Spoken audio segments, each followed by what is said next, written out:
Fala pessoal, tudo bem com vocês? Sejam bem-vindos de volta aqui no canal Além da Imaginação e hoje eu trago para vocês mais um vídeo react de um relato muito interessante.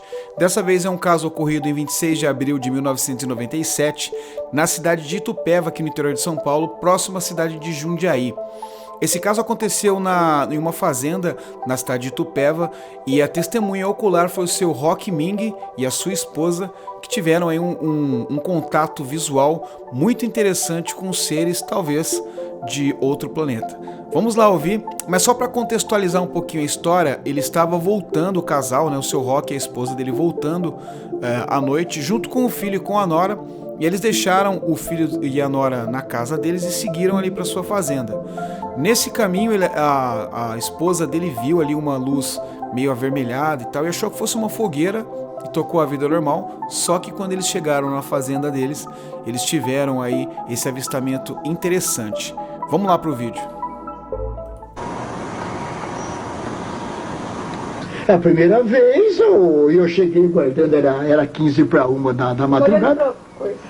E eu estava guardando o carro e minha esposa chegou aqui e falou: nossa, que puta avião parado lá em cima. Aí eu falei: mas aquilo não é avião, mas o que pode ser aquilo? Aí isso podia ter uns 10 metros, aí foi descendo. Foi descendo, quando chegou mais ou menos 1 metro ele parou. Parou e começou a girar ali devagar. Dali a pouco desce um daqueles hominhos pequenos, tudo encapuçado de branco. Ele ameaçava de andar, mas ele tinha medo que afundava, ele voltava para trás. E nós olhando, por acaso dava aquele cralhão muito bonito. Aí ele começou a andar, ele sentiu firmeza, ele deu a volta inteirinha no aparelho. Quando ele deu a volta inteira no aparelho, ele desceu mais 3. Aí ficava andando tudo meio esquisito, mas não via braço, não via rosto, nada, tudo encapuçado de branco. Aí eles ficavam conversando lá entre eles. E o aparelho girando, mas não tinha uma fumaça, não tinha uma lavareda, não tinha um ronco, não tinha um chiado, não tinha nada. E a voz dele parecia que estava aqui. Só que a voz ninguém é capaz de remediar igual. O que eles conversavam entre eles. Nós ouvia perfeitamente. Perfeitamente nós ouvia. Olha só que interessante essa parte, eu achei aqui bem interessante isso. Ele disse que eles estavam a mais ou menos 300 metros ali olhando o objeto, né, com os seres, e ele disse que ele ouvia, embora não entendesse qual a linguagem deles, o que eles estavam falando, ele conseguia ouvir perfeitamente. Existem vários relatos em vários casos onde as pessoas dizem que conversaram com os seres de maneira via telepatia. Elas não precisavam abrir a boca, e nem o ser também, mas mesmo assim ela conseguia conversar como se fosse sei lá, por telepatia, né, conversar por pensamento. E isso fica bem evidente no que ele fala agora, ele entendeu da maneira dele ali, né, provavelmente é uma pessoa que não tem muito conhecimento sobre casos ufológicos e tudo mais, então ele entendeu da maneira dele ali, que ele fala que ele estava ouvindo mesmo estando longe, ou seja, como se ele estivesse captando. E eu procurei sobre esse caso em algumas páginas da internet e tal, porque teve uma repercussão muito grande e vários ufólogos renomados aí foram estudar esse caso.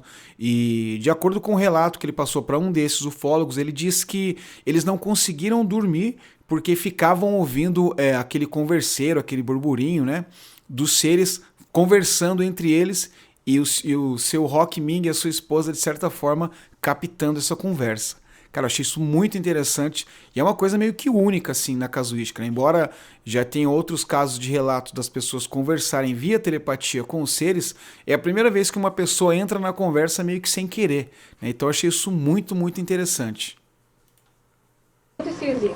Eu achei uma coisa, até minha mulher falou assim: chama a polícia. Eu falei: mas isso não é casa pra polícia, acha que a polícia vai lá? Quem que chega lá perto disso daí? Isso não é polícia, não vai resolver nada. Eu falei: deixa aí, amanhã cedo eu vou lá. No outro dia cedo eu peguei o cavalo com meu filho, peguei e subi lá, eu marquei a distância. Quando eu cheguei lá, eu vi aquela cinza esquisita. Eu falei: essa coisa nunca da minha vida eu vi. Olha o rastro que aí eu fiquei encabulado. Né? Falei: mas como que não pegou fogo? Se tostou o capim seco e não pegou fogo. Aí eu estava meio bobeado, isso foi da sexta para sábado. Sábado eu fiquei bem quieto, não contei nada para ninguém. No domingo, quando era 10 horas, que eu liguei para um amigo meu em Itupeva, ele falou assim: eu vou telefonar para o rapaz da prefeitura que tira foto. Quando ele veio, ele falou: meu Deus, isso aqui foi o ZT que desceu. Aí ele foi embora, dali a pouco já tinha uns 8 carros de Jundiaí aí para subir lá. Aí foi o resto do dia, tudo chegando essa turma. E aí ficou, aí começou a vir gente de São Paulo, veio gente de tudo quanto é canto. Isso foi na sexta-feira para sábado. Quando foi no domingo à tarde, pegaram a cinza, quiseram pegar a terra, não conseguiram, estava quente que nem um fogo. Só puderam vir colher na segunda-feira à tarde. Ainda estava morna, precisaram pegar com uma pazinha, que estava morna a terra ainda. Esse é um outro aspecto que eu também achei muito interessante. E eu entrei em contato com um amigo meu, com o Edu, lá do Podcast X, o Eduardo Oliveira, que é físico, né, então é uma pessoa habilitada para responder sobre o meu questionamento, porque eu pensei o seguinte, se fosse de algum modo alguma radiação ionizante e tudo mais que tivesse tido contato ali da nave com a Terra, eu perguntei para ele como que se comportaria o material, se ele ficaria muito tempo ali quente, né, se ele manteria o calor. E ele disse para mim, ele falou, olha, isso poderia até acontecer se caso tivesse uma radiação muito forte. Entretanto, se isso tivesse acontecido, alguém teria detectado essa radiação. Como foi o caso de Chernobyl, por exemplo, que partículas de radiação foram detectadas em países lá do leste europeu. Né? Então, assim, o sistema de medição de radiação é muito potente. Provavelmente alguma universidade, eu não sei, ou algum centro ali de estudos voltados a isso na região iria pegar. Então ele falou, é muito difícil, claro que é um caso onde a gente não pode afirmar nem descartar nada, mas seria uma coisa muito difícil. Então provavelmente nós temos aí um exemplar de algo que nós não conhecemos aqui na Terra, né? Que é manter esse calor durante quase 2 dias, conforme ele disse, né? E muito quente a ponto de não conseguir colocar a mão, ter que pegar com uma pá, mas mesmo assim não ter fumaça e não queimar ali a vegetação, não se tornar um incêndio no meio da grama ali ou do matagal, né? Bem interessante também essa passagem que ele salientou. Então, o Leonardo me ligou para mim aqui, que o ZT estava para descer, que ele estava filmando. E tinha mais ou menos uns 15 afólogos lá em cima. E tinha um que estava aqui no carro, aqui, com o menino sentiu frio e veio embora. Aí então, conforme eu saí, eu chamei o menino com o afólogo, nós 4 vimos, direitinho. Aí quando foi certas horas da noite, 11h30, meia-noite, eles desceram, o afólogo falou, vocês filmaram? Mas filmou o quê? Bom, eu estava em cima de você. Não, nós não vimos nada. Porque já está filmado, vamos aqui no Monte Serrate. E o que o senhor viu? Nós vimos lá, eles queriam descer, mas acho que eles viam essa turma ali, não desceram, foram embora. Os ETs, né? Os ET, aí foi embora. Mas isso aí já foi a segunda vez. Já era, segunda vez. A primeira vez foi diferente, só o senhor e a esposa viu. Na primeira vez. Essa foi a segunda vez. Depois teve um domingo também que dizia que descia, né, mãe? Uma noite muito bonita também, os afólogos estavam lá também. Ele parou, chegou mais uns 50 metros para descer, mas justinho no mesmo lugar. Aí, não sei, ele apagou as luzes, desceu até uma certa distância, depois ele parou, acendeu as luzes, aí sumiu que nem um relâmpago. A análise eu peguei, a Helenice também levou, ficou um vidro aqui, até eu dei para a Helenice. Quando eu peguei era uma cinza branca muito bonita. E diz ela que foi escurecendo, e agora está virando em pedra. Essa que eu levei para a televisão também, lá no programa da Silva Popovic, que um rapaz de Mato Grosso levou também, virou em pedra também. Então até a Silvia perguntou para um afólogo muito antigo lá de Minas que foi carregado por ZT. Falou assim, tem a possibilidade de qualquer pessoa ver o ZT? Ele falou, não tem não, depende do espírito da pessoa. Então eu, Roque Ming e a minha esposa Maria dos Anjos Zé Domingue vimos o fato que aconteceu aí, e o que eu vi eu falei para todos igual, falo quantas mil vezes for preciso. Eu não ganhei nada com isso, e tudo que chegou aqui recebi muito bem, porque tudo chegou gente muito boa, gente educada. Cara, eu acho muito, muito interessante esse caso. Principalmente a hora em que ele diz que houveram outros avistamentos e que, inclusive, foi filmado, conforme o rapaz mostrou ali, né? O Leonardo, que era o cinegrafista na ocasião, como mostrou no vídeo as luzes que eles filmaram.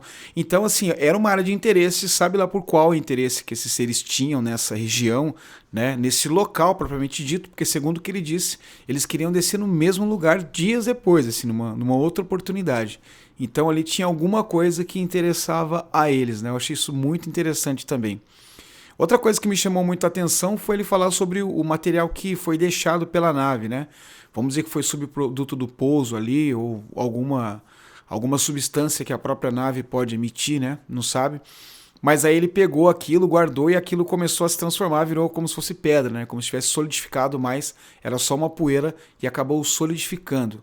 Eu não sei se fizeram análise sobre esse material, né? Não sei se tinha algo disponível na época, mas eu procurei bastante sobre isso e não encontrei nada. Inclusive, se vocês souberem do desfecho dessa análise desse material, manda aí que eu fiquei muito curioso também, né? E ele fecha o vídeo com o que eu sempre digo aqui, né, que o que me pega muito são essas pessoas do interior, essas pessoas que não têm interesse nenhum em estar aparecendo, em criar fama, né? A gente vê que é uma pessoa simples, né? Até na maneira de falar, de contar o caso. Então não teria por que a gente desconfiar que ele está inventando, né, isso, né? Não faria sentido uma pessoa inventar uma história toda dessa sem querer nada, né? Sem querer fama e tudo mais, né? E olha que nós estamos vivendo uma época onde não havia YouTube, não havia redes sociais, né? Não havia uma chance de você viralizar, né? Embora ele tenha aparecido no programa da Silvia Popovic, que passava na Bandeirantes nas tardes, né? Nos anos 90 e tal, ele não iria conseguir monetizar ou ganhar qualquer tipo de recompensa por se expor dessa maneira, né? Muito pelo contrário, deve até ter sofrido aí com a incredulidade das pessoas, né? Mas mesmo assim ele colocou a cara ali para bater, contou o que aconteceu com ele, né? E foi fantástico. Então, como eu sempre digo, isso me pega muito, né? Eu fico pensando, por que a pessoa inventaria uma história dessa? Não é verdade? Eu achei esse caso fantástico, gostaria de saber o que vocês acharam, né? Suas impressões, se eu deixei passar alguma análise aí, né? Na minha análise bem rasa aqui, né? Não tenho habilitação nenhuma, não sou ufólogo nem nada para analisar, mas eu gosto de bater um papo sobre esses vídeos, criar esses reacts, para criar interação com vocês também. Então, se caso, né, vocês viram alguma coisa aí, manda nos comentários também. Vamos bater um papo sadio sobre esse caso tão interessante, que é o caso ocorrido lá com o Sr. Roque Ming, né? Roque Ming, na cidade de Itupeva, aqui em São Paulo. Bom, vou ficando por aqui, espero que vocês tenham gostado do relato do Sr. Roque, gostado do vídeo também. Se caso você não está inscrito no canal, já se inscreve aí, que eu estou sempre postando agora vídeos com esse conteúdo, né, desse teor. Ativa as notificações também, que todas as vezes que a gente colocar um vídeo novo aqui, que eu aparecer por aqui, você vai saber. E também deixa o like aí se você gostou, que nos ajuda muito a divulgar os nossos vídeos por aí, tá bom? Vou ficando por aqui, deixo um grande abraço, um beijo muito carinhoso, fiquem todos com Deus e a gente se vê aqui no próximo vídeo no canal Além da Imaginação.